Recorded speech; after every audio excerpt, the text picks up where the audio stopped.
day 83, and today I wanted to talk about uh,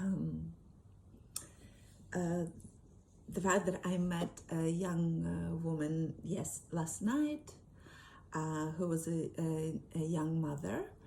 She has a 4-year-old and a 1-year-old, and I had an interesting conversation with her because I asked her, what does it feel like to be a young mother these days? And she said that she felt that it was a lot of pleasure, but also a lot of pain.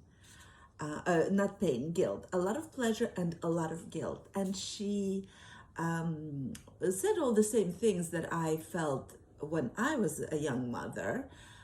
She said that, previous generations had a very limited scope of what it was possible for them to do.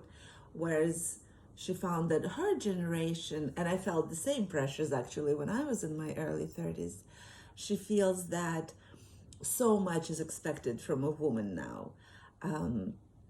Being a good mother, being a good wife, having a job and her own money, obviously, fit and with it and educated and just everything. And what she said in the end surprised me. She almost felt that it was better or easier for previous generations because it was decided for them what their role was. It was decided for them, and so they didn't have to wonder. And it really, really, startled me because women have been fighting for their rights for centuries now, slowly but surely. And, yes, we've gotten ahead, arguably, in some areas more than others, but what seems to happen is that it seems that a lot of what's going on now is that women put the pressure on themselves because we're now in a place where we witness with other women model to us the way that you can have it all today. And so that in a way has become the new standard, to have it all, to do it all, to be it all. And what is interesting to me is that women finding themselves in this pressure find that it's easier to have things decided and regimented rather than trust their own ability to decide for themselves. Because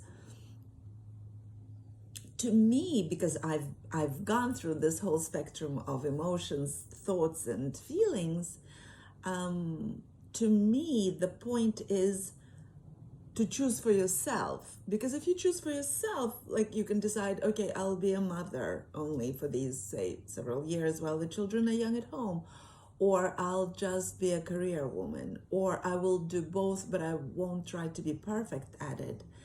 Whatever we choose not to do is where we feel guilty. So then that feeling guilty is that we are, all of us perfectionists, all of us good girls, we're drawn to a particular standard that is so perfect, so unattainable, because we don't only want to have it all, we also want to have it all perfectly. Because under patriarchal structures, there isn't such a thing as it's either good or bad. And if it's just by 1 degree not perfect, it's already bad. There is nothing in between. It's so polarized. So it was interesting for me that a young woman in 21st century, a young mother, felt that it was easier to be a woman several generations ago, rather than decide that she can just choose for herself, that she has all these options, that having all these options is good because then she can choose for herself whatever it is that she wants to do. I don't have answers right now.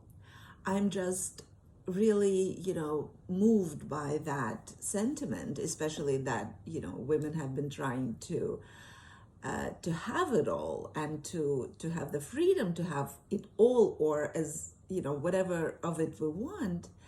So it was very interesting for me to hear that from a young woman, that she'd rather not have all the choices, because all the choices feel so heavy and so unbearable and so hard to achieve, that she feels guilty when she is only with her children, and then she feels guilty when she pursues her other passions and dreams, because then she's not with her children.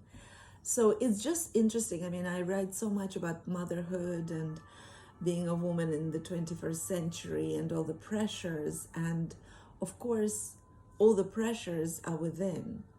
All the pressures are within. So where are we still conditioning our daughters, or where is our society at large still sending the message that we need to have it all and we need to be perfect in all of it?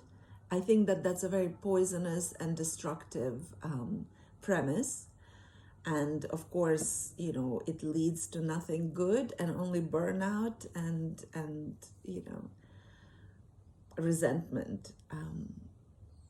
So just wanted to share that, because that experience really had me think about, what are we fighting for, we women? What are we fighting for? What freedoms do we want? What freedoms do we not want? And how do we see, what would we teach our daughters going forward? So, yeah, I don't have the answers today. I'm just contemplating, but I will certainly be back for that subject. All right, everyone, see you tomorrow.